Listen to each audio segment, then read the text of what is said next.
Hello, everybody out there in YouTube land and the internet land. Jeff Cross here, going to do another installment of Changing the Face of Officiating. Today, I have with me Mr. Sam Nicholas. Say hello, Sam. Hey Jeff, how are you? There we go. He's got the pretend delay like he's on ABC News or something, right? I'm gonna just keep shaking my head up and down like this after you're done talking. That's right. All right. Well, let's hopefully we can keep it on track. We're going to spend 15 minutes or so talking about some pregame scenarios. Sam, if you wouldn't mind, just give everybody out there just a brief background on officiating in your professional life. Okay, Jeff. Once again, thanks for asking me, Jeff.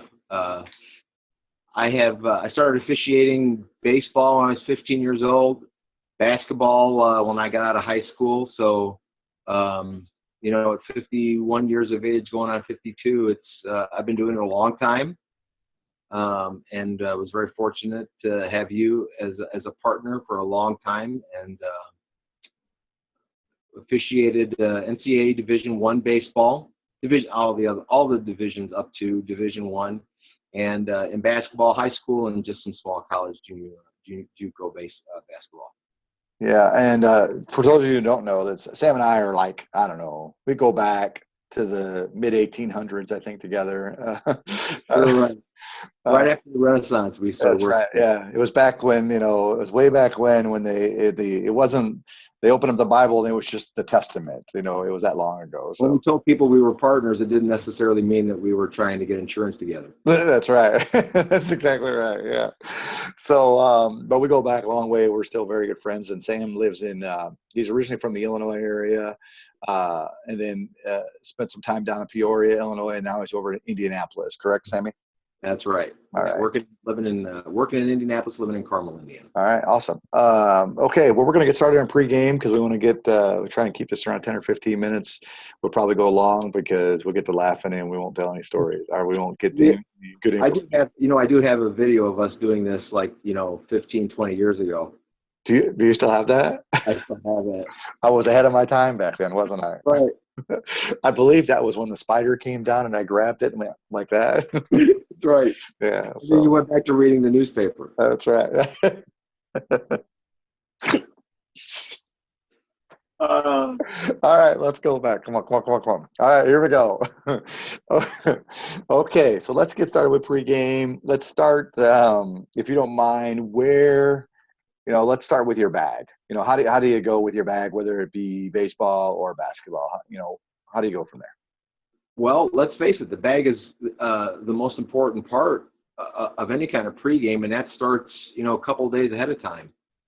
Really, Jeff, really your pregame starts with, after you get your contracts and making contact a couple of days before your assignment with your host school and your partners, um, touching base with them and knowing that you guys are on the same page as far as arrivals and paths, and if it's winter time, well, anytime, some inclement weather could come up, what's going to happen, you're going to exchange the contact numbers with everybody.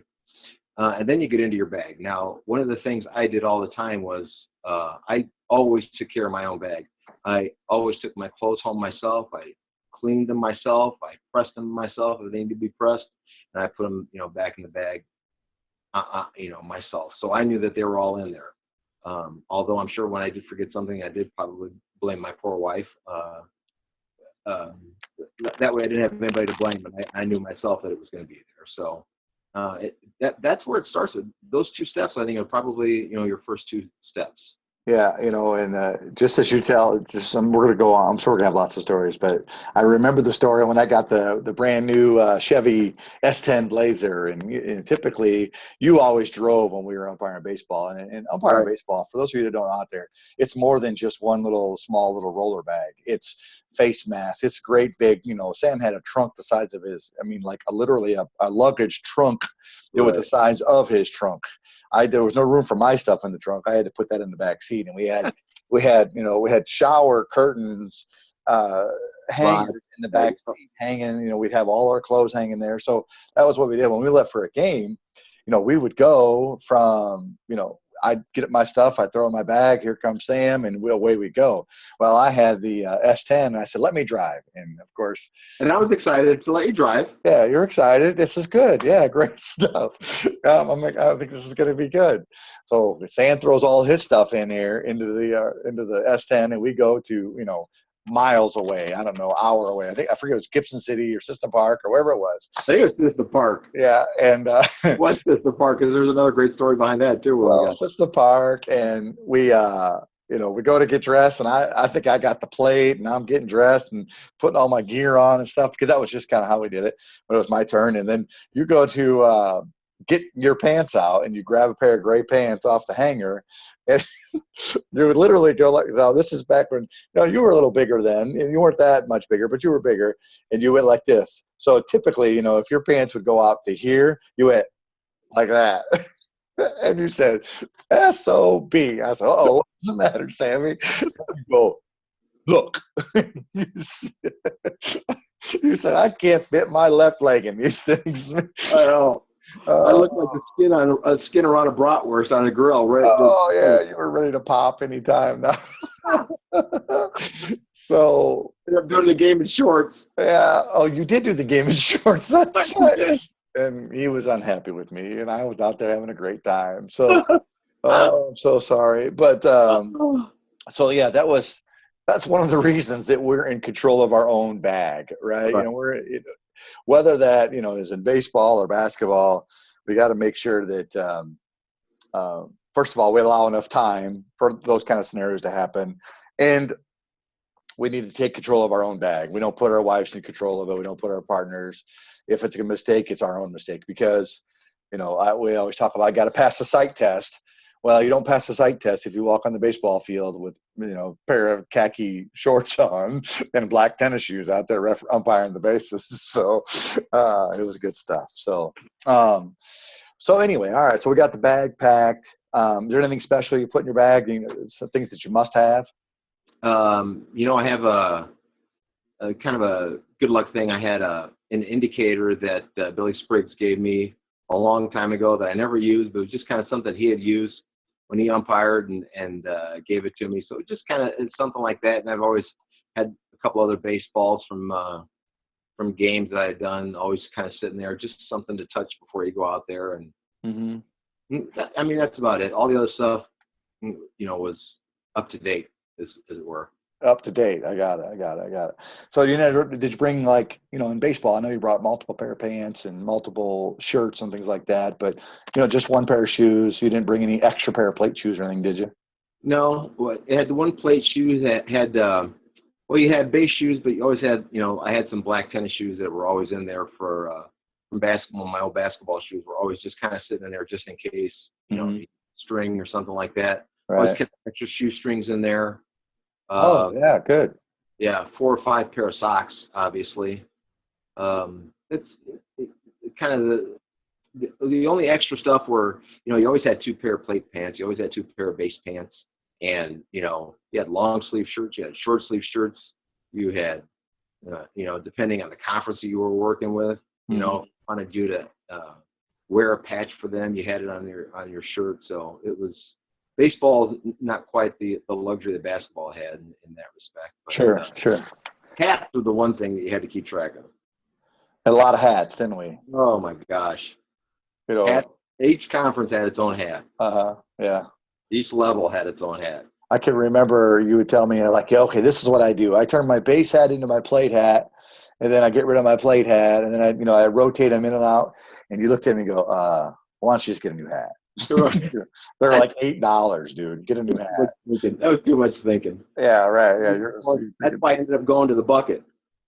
Right. So no lid. Yeah, we just had to worry about all that hat stuff. The big hockey mask style. We didn't have to worry about hats. Yeah. So, all right. So here we are. So we packed our bag and we're in our car. Let's. What are some things that you like to do? Now, we're not going to necessarily talk about what we would talk about as before the game. What are some things you do when you get to the field or to the basketball arena? Well, in either sport, you go to the host and make sure that they know that you're there. You kind of check in with them and make sure everything's on schedule, see if there's anything going on as far as the game. Is it senior night? Is it, parents' night? Did something happen the night before? We're pretty fortunate in that even if we don't hear from partners, if it's a series or something like that, we kind of pick up the internet and find out what happened at a game. If something happened, baseball, you can kind of pick up something from the day before. Basketball, if it's and Wisconsin's playing Northwestern, what happened to the last game, second game of the series or something. So I think that's stuff that's all important when you get there to talk about and find out about. Yeah, I think we can use the internet to our advantage sometimes too. That we tend to forget about it, and so some of the things that I like to do is, so if I have a game on Saturday afternoon at 1 o'clock, I've already confirmed with my partners whatever that is on Thursday or Wednesday. Then I wake up Saturday morning and I go straight to the school's website and see when they're playing. Make sure nothing's changed overnight or whatever it is, because that's going to be the first thing they update. They're going to update their internet. So that's going to be that's kind of what I do the day of the game. First of all, it reminds me, okay, 1 o'clock tip, or 7 o'clock or whatever that is, and nothing's changed. So it just kind of helps me confirm things on that day. So I think we tend to forget about those things. One thing, Jeff, that we have to take care of, living in Indiana and living in Illinois and traveling or whatever, is making sure you're on the right time zone too. Mm. You're traveling from one time zone to the next one that day, or possibly you want to make sure that time is that time zone and how it affects everything else. Right. Yeah. Typically, when I send my emails out, I'll even say 7 p.m. Eastern time zone or Central Standard Time or whatever that is. So, right. Yeah. And when you're leaving from. Right. Yeah. Yeah. It's like 5 o'clock here. I have no idea what time it is there. Right. So we touch base with, I know in baseball, we used to, one of us, usually it was a person who wasn't working the plate, would walk up to the baseball field and just say, hey, Skip, looks, we still got a 4:30 first pitch, or 10 o'clock first pitch, anything like that. We would just verify we're here, we're parked out there in the parking lot. We'll be half naked out there if you need us, those kind of things. I think those kind of things are important too. Just kind of takes the pressure off that. In baseball, you don't necessarily have an athletic director standing around. They leave that up to the head coaches and managers. So, would you agree? I agree. You got to check in with them and let that be something that they're not, even if you think they saw you there or they drove by and you waved to them, nothing wrong with going in there and saying, hey, we're here. Mm-hmm. The entire crew's here, and we're all set to go as long as it's still exit clock pitch. Right. Yeah. You got some baseball for us to rub up or whatever that is. Right. Whatever needs to be done. So, okay, good.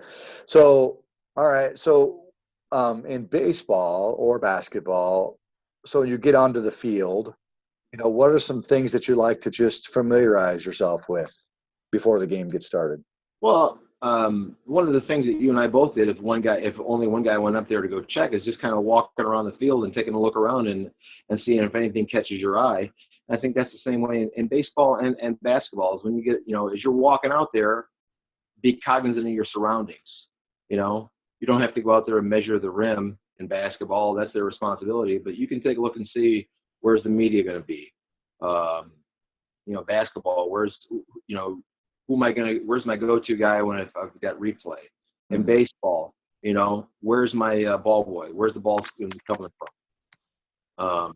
Is there any, there was, there's that one school that had, some stipulations about the on-deck circle, if you remember, didn't want people off of the on-deck circle to ruin the ground. So, as quirky as it sounded, it's something we had to take care of, Mm-hmm. Yeah, we like to look at dugouts, kind of look at faces of the dugouts. Is that kind of stuff going to be in play? Or is there going to be the openings that there's no gate for, so they can run out, the ball could go out, or whatever that is? So we really need to be aware of those situations. And even with basketball, you talk about measuring the rim. We don't necessarily do that, but I remember walking on the floor and looking around and seeing one rim kind of sitting like this or whatever it was, and then I'm like, well, listen, I'm no contractor, but that looks to be crooked to me. I'm not the maintenance guy. Yeah, I don't know what's going on, what we got to do. So those are just things you don't want. You want to be aware of those. So now all of a sudden that thing doesn't show up with 30 seconds to go in the 2-point ball game, and the coach goes, hey, that rim's bent. So it's bent now. Nothing we can do about it. So All right. Anything else you want to cover in the pregame? You know, you've asked me that so many times before, and I think I told you this when we first started working together. You know, you were Jeff. Obviously, is a little bit younger than I am, and Jeff came out of umpire school, and we got together to be partners and stuff. And as we're walking out on the field, the first game we were doing, Jeff was going over all this other stuff, just like he read it in the manual, and just like he was taught. It's absolutely the right way to do it. And I think Jeff got an idea how our partnership was going to be. I turned around and looked at him and said, "Look, if I wanted to go through this with before every game, I wouldn't have picked you as my partner. That's right. Go out there and do what they taught you to do at umpire school. We'll be fine." Yeah, we did not have time to be doing that. So, and as as Bill Spriggs calls it, Greek time. You kind of show up on Greek time. So there become times we become hook sliding into the game, and we're skidding into our parking spot, and Sam's in his short shorts trying to get dressed, and I'm running off to the field. All those things kind of happen. But funny story about pre-game.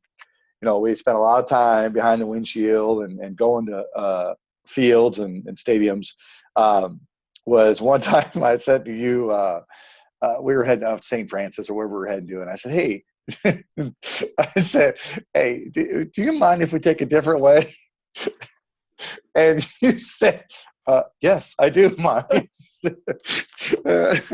So I couldn't help, but I guess that was the pregame. You get to offer suggestions to Right. Sam, and he'll turn them down, and it'll be fine.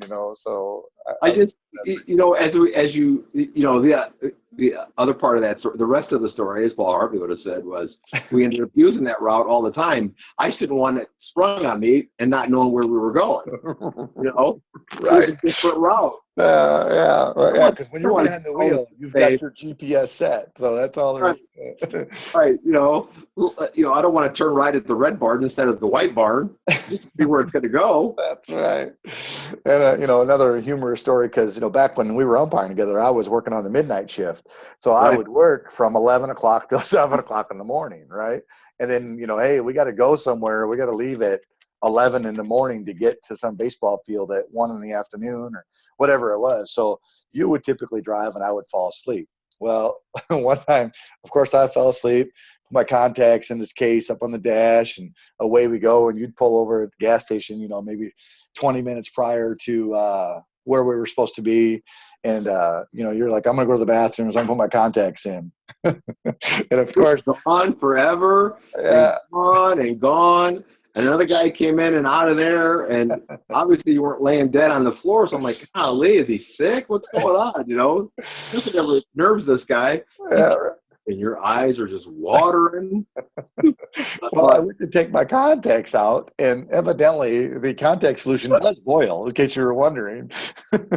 So I was trying to take out 2 hard-boiled egg-type contacts and put them in my eyeballs because I was too tired to know any different. I tried to shove them in there. "I'm fine. Let's go." Oh, my goodness gracious. Oh, my God, that was the best. Yeah, it was good stuff. We had a lot of great times. We could probably do a whole YouTube chat on just the Sam and Jeff stories, which there are many. Yeah. There are many. But people in wheelchairs and oh yeah, it was good stuff. And what was the one where there was a potential catcher's interference, and the manager comes out and says, "Jeff, is that right?" "Yeah, that's right." Because I didn't call catcher's interference or umpire interference or whatever it was. And I said, can we ask your partner?" I said, "Sure." "Sam, tell him I'm right." Well, of course. He's right. There we go. I didn't give you a whole lot of chance. Of course he's right, I said. Type question, wasn't it? I don't even know what the discussion was about. Yeah. He came out to me and told him he's right. I said, "Yeah, he's right, Skip." For all he knows, the question was, how many balls are you getting? I said 3. Yep, he's right. But I think some of the things that make pregame, really great is first of all, we can't be afraid to talk about, those kind of things. Can't be afraid to laugh. The more relaxed we go into an event, whether it's baseball or basketball or football or whatever it is, the better chance we're going to have at success. And I think our relationship as friends helped us to have great success, and I appreciate that. Oh yeah. Listen, we can joke about it like this, but I mean, we constantly talked about officiating. We were always, it was always something, especially going to games. Yeah. We understood what was going on. We took a look to see, exactly what was going on and what we needed to do and what was going on, and it showed. Is that your granddaughter? Yes. Well, let's see her. She's not naked. Look, Jeff. Where you at, baby? Hello, welcome to internet land. All right. All right, there you go. All right, well, Sammy, we're going to wrap it up, but I thank you for spending 10 or 15 minutes with us. And again, I want to tell people out there, if you have any questions, you can email jeffcross22@gmail.com. If you have a question for Sam, just forward it to me, jeffcross22@gmail.com, and we'll hopefully get it answered for you. So, Sam, I appreciate your time, buddy, and good luck to you coming up, okay? Jeff, always love talking to you, and this is great. I mean, and this is a great way for young guys who may not be very comfortable listening to people talk, be able to get on this and find that stuff out. So that's a great job. All right, buddy. I'll talk to you soon. All right, love you, buddy. Take care. You too. Bye-bye.